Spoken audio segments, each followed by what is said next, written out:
మలయాళ film ఇండస్ట్రీకి సంబంధించి అందులో ఉన్నటువంటి కాస్టింగ్ కావచ్చు, మీటూ మూవ్మెంట్కి సంబంధించి జస్టిస్ హేమా కమిటీ 300 పేజీల రిపోర్ట్ని ఇచ్చింది. అందులో మన ఊర్వశి శారదా గారు ఉన్నారు, ఆ తర్వాత రిటైర్డ్ ఐఏఎస్ ఆఫీసర్ కూడా ఉన్నారు.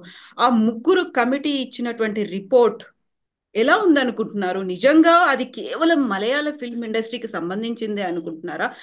అన్ని ఫిల్మ్ ఇండస్ట్రీలో అదే పరిస్థితి ఉందా? అలాంటి కమిటీలు పెడితే అన్ని సినిమా ఇండస్ట్రీలో సేమ్ రిపోర్ట్సే బయటకు వచ్చేస్తాయి. ఉమ్, బట్ ఎలా ఉంటుందంటే మీడియా హడావిడి చేసిన కొన్ని రోజులు ఆ కమిటీకి సంబంధించి మీడియాలో జనాలు మాట్లాడుకుంటారు, అండ్ బయట చూసిన జనాలు కాసేపు మాట్లాడుకుంటారు అంతే. సో ఇంతకు ముందు జరిగాయి, ఇప్పుడు జరుగుతున్నాయి, ఇక ముందు కూడా జరుగుతాయి. సో ఆపేదంటే ఏముండదు. బట్ అలాంటి మూమెంట్ వచ్చినప్పుడు ఇప్పుడు మన ఇద్దరు మాట్లాడుకుంటున్నట్లు లైక్ వాళ్ళు కూడా మాట్లాడుకుంటారు, ఓకే నా మీద జరిగింది, నా మీద ఇలా జరిగింది, మా రూమ్ డోర్ కొట్టారు, లేకపోతే ఇంకోటి జరిగింది, సో మమ్మల్ని రమ్మన్నారు, మమ్మల్ని ఈ రకంగా హెరాస్ చేశారు, ఆపర్చునిటీస్ కావాలంటే ఇలా, ఆపర్చునిటీ ఇచ్చిన తర్వాత ఇలా. సో ఇలాంటి టాక్స్ మాట్లాడుకుంటూ ఉంటారు. So not only for Malayalam industry, అలా చూసుకుంటే యాక్చువల్లీ చెప్పాలంటే అక్కడ అమ్మాయిల స్ట్రెంత్ ఇంకా చాలా ఎక్కువగా ఉంటుంది కంపారిటివ్లీ. అన్ని స్టేట్స్ కంటే కూడా ఇండియాలో ఆడపిల్లల స్ట్రెంత్ ఎక్కువగా ఉన్న రాష్ట్రం అది. అలాగే ఆడపిల్లలు ఎక్కువగా యాక్టర్స్ ఉన్న స్టేట్ కూడా అదే.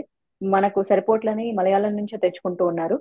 సో కాబట్టి ఎక్కడైనా అదే ఉంటుందండి, ఎక్కడ పోయినా అదే ఉంటుంది. అంటే ఇది ఎలా అంటే బై కంపల్షన్ లాగా తయారైంది, అంతకంటే ఏం లేదు. అంటే అవసరాలకు ఉమ్. వాళ్ళ వాళ్ళ అవసరాలకు వాళ్ళంతట వాళ్ళే ఇష్టపడి వెళ్ళేలాగే చేస్తారు తప్ప హరాస్మెంట్, ఎక్కువ హరాస్మెంట్లు, ఎక్కువ రేప్ ఇన్సిడెంట్స్ అయితే కాస్టింగ్ కౌచ్ కింద రావు. ఉమ్.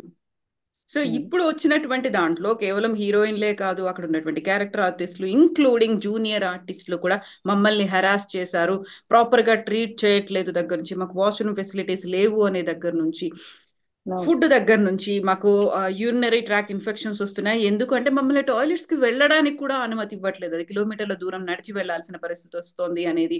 ఆ తర్వాత ఇంత మాట్లాడుకున్నప్పుడు ప్రతిసారి వినిపించేది అన్ని ఫీల్డ్స్లో ఉంది, అన్ని ఇండస్ట్రీలో ఉంది, కేవలం ఫిల్మ్ ఇండస్ట్రీ గురించి ఎందుకు మాట్లాడతారు అనేది ఒకటి. మీడియా అన్నెసెసరీ హైప్ చేస్తోంది అనే మాట కూడా. నిజంగానే మీడియా అన్నెసెసరీ హైప్ చేస్తోందా? అంటే ఇది మళ్ళీ మళ్ళీ చెప్పుకునే మాటే అండి. సినిమా ఇండస్ట్రీలో పొలిటీషియన్స్ కు లేకపోతే పబ్లిక్ ప్లాట్ఫామ్స్ మీద ఉన్న వాళ్ళకు ఫోకస్ ఎక్కువగా ఉంటుంది. ఇప్పుడు ఉమ్, ఏ ఒక ఐటీ ఫీల్డ్ లో జరిగిందో లేకపోతే బ్యాంకింగ్ లో జరిగిందో ఎక్కడైనా ఉంటుంది, ఉండకుండా ఏమీ ఉండదు. అన్ని రంగాల్లో కూడా ఉంటుంది, న్యాయ వ్యవస్థలో కూడా ఉంటుంది. అంటే వాళ్ళకి మళ్ళీ కోపం వస్తుంది కానీ. సో ప్రతి చోట ఉంటుంది, ఐఏఎస్ ఐపీఎస్ లా ఎవ్రీవేర్ ఉంటుంది, కానీ వాటికి అంత ఫోకస్ ఉండదు కదా. సో సినిమా వాళ్ళు వస్తే ఎగబడినంతగా, సినిమా వాళ్ళు వస్తే మాట్లాడుకున్నంతగా వాళ్ళ గురించి మాట్లాడుకోరు కదా. ఎల్లయ్యో పుల్లయ్యో ఏదో చేశారంటే ఎవరు మాట్లాడుకుంటారో, చిరంజీవి రామ్ చరణ్ చేస్తే మాట్లాడుకుంటారు, కానీ సింపుల్ లాజిక్ అది. సో సినిమా వాళ్ళు చేసినప్పుడు అది చాలా వింతగా విడ్డూరంగా అనిపిస్తూ ఉంటుంది. ఫోకస్ ఉమ్. ఎక్కువ కాబట్టి మాట్లాడుకుంటూ ఉంటారు, ఫోకస్ ఎక్కువ కాబట్టి మీడియా ఫోకస్ చేస్తూ ఉంటుంది. దేని మీద ఫోకస్ ఉంటుందో దాని గురించే కదా మాట్లాడతారు. యా. ఉమ్. ఇప్పుడు అందులో ఉన్నటువంటి ఆర్టిస్టులు చెప్పినటువంటి ఒక మాట, అన్ని ఇండస్ట్రీల్లో అన్ని ఫీల్డ్స్లో ఇది ఉంది అనుకున్నప్పుడు మిగతా చోట్లకి అక్కడ వాళ్ళ మదర్నో ఫాదర్నో కుటుంబ సభ్యులను ఎవరిని తీసుకెళ్లరు. ఫిల్మ్ ఇండస్ట్రీలో ఇంత పరిస్థితి, ఇలాంటి పరిస్థితి, ఎలాంటి సిచ్యువేషన్లో మేము ఉన్నాం కాబట్టి మా ఫ్యామిలీ మెంబర్స్ని మేము తీసుకురావాల్సినటువంటి పరిస్థితి ఏర్పడింది అనేది. నిజంగా మీరు కూడా సినిమాలు చేసినప్పుడు మీకు తోడుగా అమ్మనో లేకుంటే అన్నయ్యనో ఫాదర్నో ఇలా తీసుకెళ్లే వాళ్ళ? స్టార్టింగ్ లో అమ్మ వచ్చేది, కానీ షూటింగ్ లొకేషన్ ఎప్పుడు షూటింగ్ లొకేషన్ లానే, వర్క్ ప్లేస్ అంటే వర్క్ ప్లేస్ లానే ఉండేది.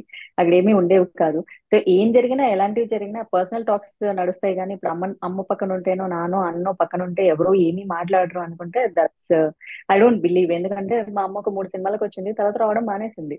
ఉమ్, ఎందుకంటే షూటింగ్ స్పాట్ ఎప్పుడు షూటింగ్ స్పాట్ లానే ఉంటుంది. పొద్దున్న లేస్తారు, మార్నింగ్ 6 to ఈవినింగ్ 6 ఉంటే కాల్ షీట్ ఉంటుంది, నైట్ ఈవినింగ్ 6 to మార్నింగ్ 6 వరకు ఉన్న వర్క్ ప్లేస్ లానే ఉంటుంది. వర్క్ ప్లేస్ లో ఇలాంటివి జరుగుతాయంటే ఐ డోంట్ బిలీవ్ అండి. ఇంకొకటి వచ్చేసి ఒక అమ్మాయితో, ఒక హీరోయిన్ తోనో లేకపోతే ఇంకొక ఆర్టిస్ట్ తో మాట్లాడితే పర్సనల్ గా వచ్చి మాట్లాడతారు, కానీ అమ్మ పక్కన ఉంటే పర్సనల్ పక్కకు తీసుకెళ్లి మాట్లాడారు. పైగా ఇప్పుడు సెల్ ఫోన్స్ ఉన్న రోజులు ఏం మాట్లాడుకోవాలన్నా సెల్ ఫోన్ లో మాట్లాడుకోరా, వాట్సాప్ లో మాట్లాడుకోరా, మెసేజెస్ కాల్స్ ఈవెన్ ఇవి లేవా పర్సనల్ గా మాట్లాడుకోవడానికి. సో అమ్మ పక్కన ఉంటే మాట్లాడరు, నాన్న పక్కన ఉంటే మాట్లాడరు, బ్రదర్ పక్కన ఉంటే ప్రొటెక్షన్. అలా మేబీ స్టార్టింగ్ డేస్ లో అట్లా ఈ ఇండస్ట్రీ అంత సేఫ్ కాదు అనడం వల్ల. ఇంకొకటి వచ్చేసేసి ఇప్పుడు మీరు వెళ్ళే వేరే ఉద్యోగానికైనా మీ పేరెంట్స్, ఇప్పుడు మీరు చేస్తున్నారండి, మీరు జర్నలిస్ట్ గా చేస్తున్నారు, మీతో పాటు మీ అమ్మో నాన్నో అన్నో అవును. తమ్ముడో హస్బెండో వస్తే వర్క్ ప్లేస్ యాక్సెప్ట్ చేస్తుందా? ఖచ్చితంగా యాక్సెప్ట్ చేయదు. యాక్సెప్ట్ చేస్తే ప్రతి అమ్మాయి ప్రతి చోటకి ప్రతి ఒక్కరిని కూడా తీసుకెళ్తుంది. ఆఫీసుల్లో అయితే పసిబిడ్డను కూడా ఒక్కొక్కసారి ఇంట్లో ఎవరు లేని పరిస్థితుల్లో తీసుకెళ్లాలంటే కూడా చాలా ఆఫీసుల్లో రిస్ట్రిక్షన్స్ ఉంటాయి.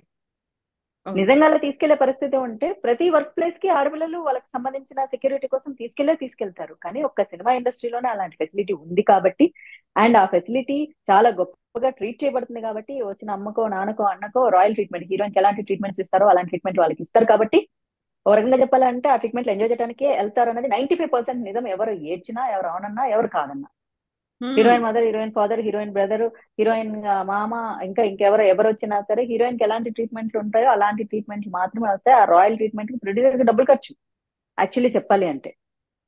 ఈ ఖర్చులు వేరే వర్క్ ప్లేసుల్లో పెట్టుకోలేరు కాబట్టి వేరే చోట అలాంటి రాయల్ ట్రీట్మెంట్ ఏంటి, నిన్ను పోషించి వాళ్ళని ఇంట్లో వాళ్ళని కూడా పోషించాలా అని ప్రొడ్యూసర్ డబ్బులే కదా.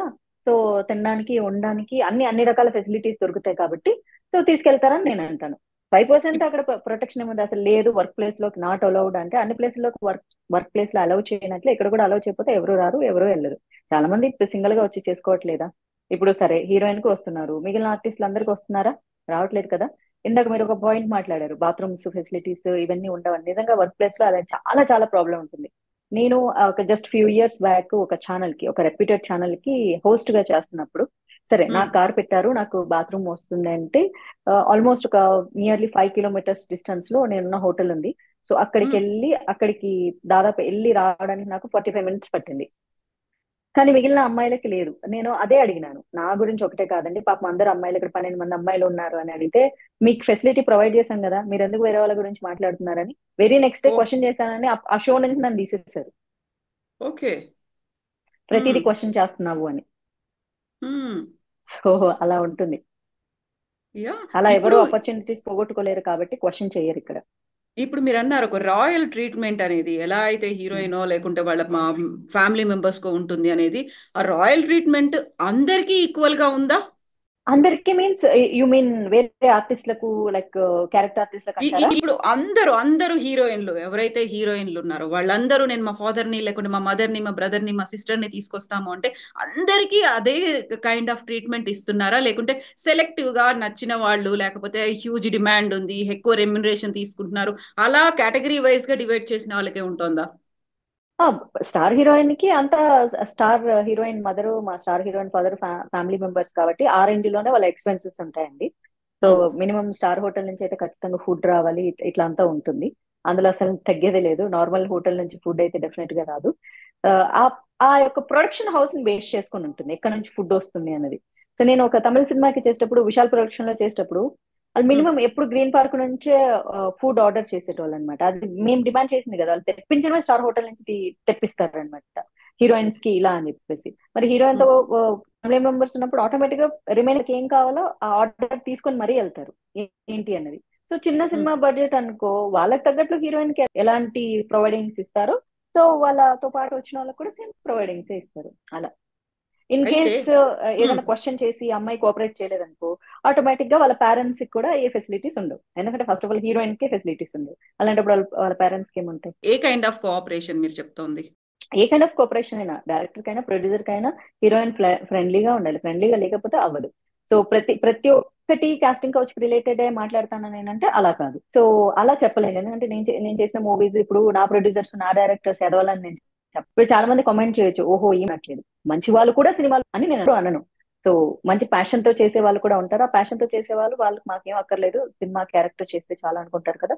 సో వాళ్ళకి తగ్గట్లు వాళ్ళ బడ్జెట్లు కూడా చాలా చిన్నగా ఉంటాయి, వాళ్ళ ట్రీట్మెంట్ కూడా నార్మల్ గా ఉంటుంది. అంటే వాళ్ళు ఫ్యామిలీ మెంబర్ ట్రీట్ చేసినట్లే ట్రీట్ చేస్తారు తప్ప ఎక్స్ట్రా ఫెసిలిటీస్ క్రియేట్ చేయడం అట్లాంటివి ఏమి ఉండవు. ఇప్పుడు మలయాళం ఫిల్మ్ ఇండస్ట్రీకి సంబంధించి 2 వీక్స్ అవుతోంది. జస్టిస్ హేమ కమిటీ రిపోర్ట్ అనేది వచ్చిన తర్వాత. అక్కడ ఎలాంటి కాస్టింగ్ కౌచ్ ఉంది, మీ టూ అనేది ఉంది, బాధితులు ఎవరెవరు ఉన్నారు అనేదంతా బయటకొచ్చి అక్కడ ఉన్నటువంటి అరాచకాలు ఇవి అని బయటకొచ్చిన తర్వాత టాలీవుడ్ నుంచి ఇప్పటిదాకా వాయిస్‌లనేవి ఎందుకు బయటికి రావట్లేవు? మిగతా ఇండస్ట్రీ వాళ్ళు మాకేం సంబంధం లేదన్నట్టుగా ఎందుకని చూస్తున్నారు? ఎందుకంటే అది మలయాళం ఇండస్ట్రీకి సంబంధించి కమిషన్ కాబట్టి వాళ్ళు వాళ్ళే మాట్లాడుకుంటున్నారు. సో హ్మ్. Malayalam industry, Telugu cinema industry అంటే వాళ్ళు వేరు మనం వేరు కదా.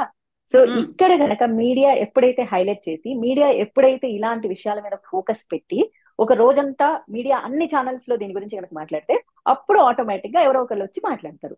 సో మన హ్మ్. మీడియా మాట్లాడినప్పుడు ఇంకెవ్వరు మాట్లాడరు. ఎందుకంటే చూస్తూ చూస్తూ కావాలని వాళ్ళు తినే కంచంలో వాళ్ళు ఏమన్నా నీళ్లు రాళ్ళు పోసుకుంటారా? పోసుకోరు కదా.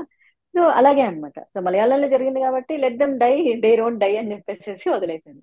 ఇప్పుడు మన హ్మ్. దగ్గర జరిగితే ఆటోమేటిక్ గా కొన్ని వాయిస్లు వస్తాయి. ఇప్పుడు లైక్ 2017-18 లో మాత్రం అంత పెద్ద మొత్తం ఇంటర్నేషనల్ వైడ్ మీటూ క్యాంపెయిన్లు జరిగితే కూడా ఎంతమంది వచ్చి మాట్లాడారు, ఎంతమంది క్వశ్చన్ చేశారు, ఎంతమంది వాళ్ళ ప్రాబ్లమ్స్ ఉన్నారు. ఓ ఇద్దరు ముగ్గురు జూనియర్ ఆర్టిస్ట్ లో క్యారెక్టర్ ఆర్టిస్ట్ లో తప్ప ఎవరు మెయిన్ లీడ్ ఎవరు వచ్చారు చెప్పండి? రారు కదా. ఎందుకు ఎందుకని రారు అనేది ఒక పెద్ద ఎందుకంటే స్టేట్మెంట్, అది రారు అనేది.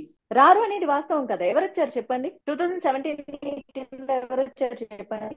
ఒక్కళ్ళు వచ్చారని చెప్పగలగండి. ఒక్క హీరోయిన్ వచ్చి మాట్లాడగలిగిందా? నేను మాట్లాడితే ఏమన్నారంటే ఈమె అవకాశాల కోసం ఇలా చేస్తుందండి. ఎవరన్నా అవకాశాల కోసం సినిమా ఇండస్ట్రీలో ఇలా జరుగుతుందని మాట్లాడతారా? లేకపోతే అవకాశం లేక మాట్లాడుతుంది అంటారు. అవకాశాలు ఉన్నప్పుడు మాట్లాడితే ఎందుకు చేతులారా జీవితం నాశనం చేసుకుంటావో అంటారు. సరే, అవకాశాలు లేక బాధతో మాట్లాడితే ఇలా బిహేవ్ చేసి ఇలా మాట్లాడి ఇలా ఇండస్ట్రీ గురించి మాట్లాడితే అవకాశాలు ఎవరు ఇస్తారో అంటారు. సో ఎవరు చూస్తూ చూస్తూ వాళ్ళ కెరియర్ ని నాశనం చేసుకోరు కదా.